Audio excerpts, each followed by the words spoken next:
Hello, my name is Michael Keiner from Germany. I'm a V888 Poker Pro and I work since many years with 888 together.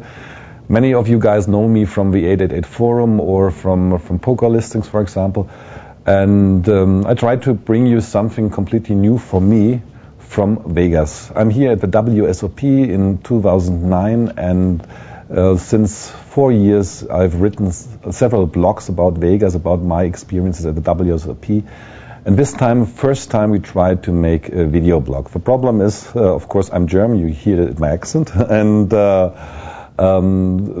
second problem is that we try to do a proper blog in English. So hopefully you understand and it will be a little bit entertaining for you what I show you the next weeks. We will do about twice a week an update on this video blog, and I will tell you about my personal experiences, about people I met here, about 888 qualifiers in the tournaments, about parties, about everything what could be important or entertaining for you from Vegas, from the WSOP.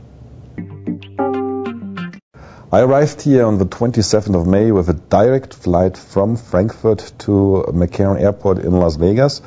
And the main reason why I prefer a direct flight is the fact that if you land in other cities like New York or like Los Angeles and you come with a lot of cash money in your pocket, they all think you are a mafia guy or a drug dealer or whatever. And here in Vegas, they are used to it because a lot of gamblers come with money into the town, so it's very easy to get this immigration service here. And then from there I went direct, first of all, to my hotel to relax. The problem is I'm not 20 years old, I'm a little bit older, so I got some problems with the jet lag, and it usually takes more than 1 or 2 days to adapt on this time zone here or on the conditions in Vegas. And so I think it's a better choice to wait 3 days before you play the first event. That's what I did. First event what I played was the Pot Limit Omaha $1,500 buy-in. On Monday at noon it started, and it was a very nice event for me because I love Pot Limit Omaha. It's personally I think my best game, and it's a lot of flop play, post-flop turn play, and so it's much more than this I think stupid pre-flop decision what you have to do very often in No Limit Hold'em. And I started.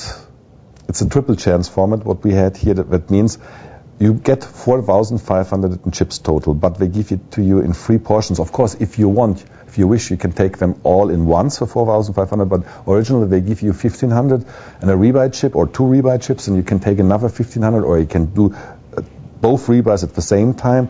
So what happened to me after 10 minutes or 15 minutes, I got aces double suited pre-flop and went all in pre-flop with another guy who also had aces single suited, and of course he hit his flash and my first stack was gone. So I made the decision to take both rebuys immediately because now there were more chips on the table and you can play against higher stacks. So I took both rebuys and could recover, and finally lasted until 5 minutes before the dinner break started.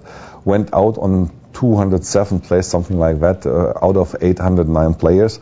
And there was a situation where I had to make a decision. I hold queen, 9-8 double suited in my hand, and flop was ace-10, 7. So I had up and down straight draw, a flush draw because the 2 diamonds were on the board, flush draw up to the queen, and a possible overpair, which gives me additional 2 outs for hitting a set to my opponent. I check raised my opponent all in on this flop, and he called because he hit a set of 10s, and of course no way out for him. It's a coin flip, something about this on the flop, and I lost the coin flip, was out, but I think it was the right decision because if I win it, I have 22,000 chips, which is more than average, which would be about 16,000 at that point.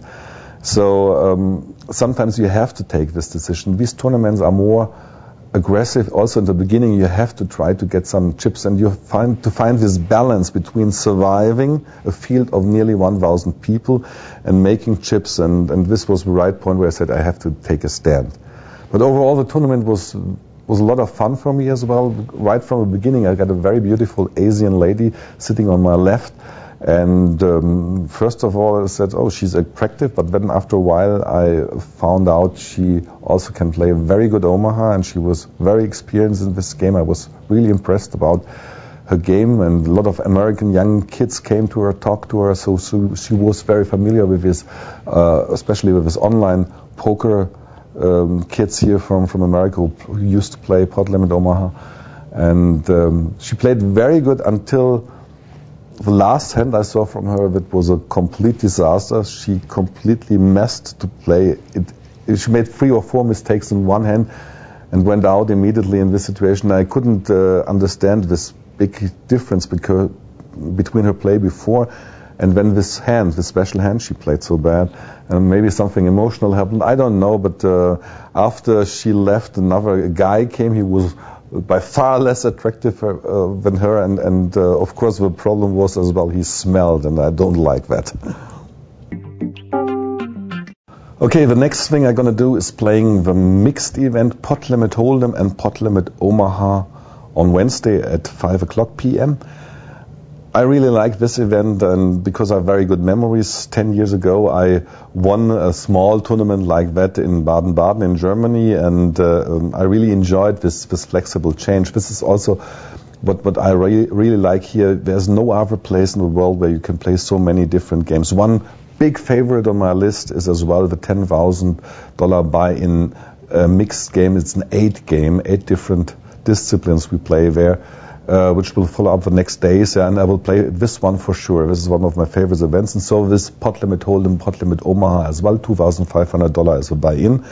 And if you look back on my WSOP results, I had always very good results in Pot Limit Hold'em events I played, because I love the flop and the post-flop play, the turn play, and this is much more easier in pot limit games than in no-limit games, where you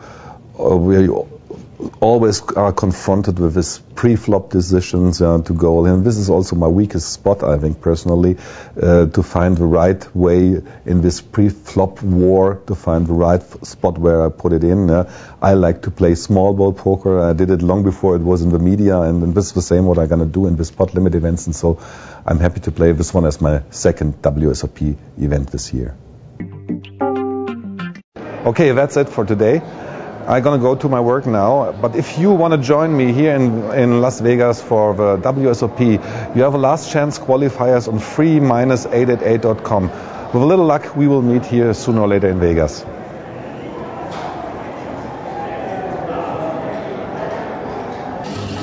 Viva